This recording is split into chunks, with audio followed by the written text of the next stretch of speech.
บางเน็ตพี่น้องฝนสมัดตกแห้งแต่จ้ะนี่เลือดฟ้ามั่วดินลงมาฝนตกแห้งแห้งบางเน็ตเ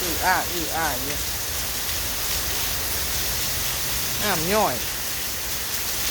ไหลสนั่นอยู่พระเจ้าสีบ้านเขาไม่จ้ะ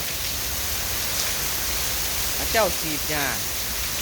พระเจ้าสีดยาตายบนเหลืองอยู่พระเจ้าสีไถหน้าบ้านใหม่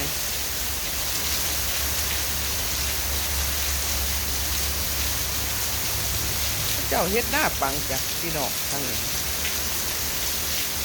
แต่เป็นอยู่บ้านนอกเฮาขันฝนตกแห้งปานนี่อุ้ยอึ่งมันก็ออกกบก็ออกแล้ว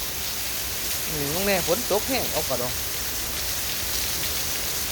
ฝนตกซุมือ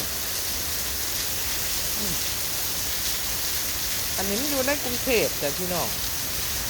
มันได้บ่มีกบมีอึ่งก็คือบ้านนอกเฮาบ้านนอกเฮาก็อุ้ยกบออกอึ่งออกแล้วฝนตกแห้งปานนี้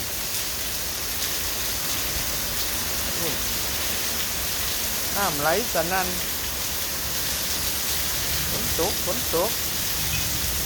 นตกอย่างแรงมันบ่มีกบมีเขียดแล้วบ่คือแถวบ้านนอกเฮา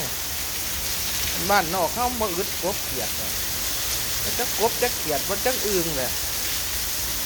อันนี้มันอยู่ในกรุงเทพมันบ่มีอยู่แล้วมันมีกบมีเขียดยังเลยมันมีอึ่งมีอิงเนี่ยถนนผมก็รถกระเล่นแต่นั่นอยู่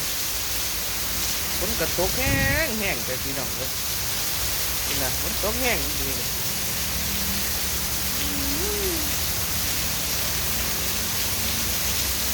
ฝนตกแต่นั่น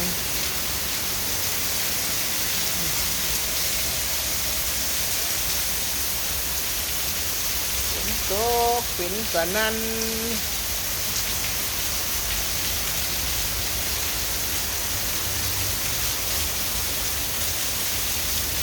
ตุกฝนตกเสมอในกรุงเทพก็ไรฝนตกดีค่ะ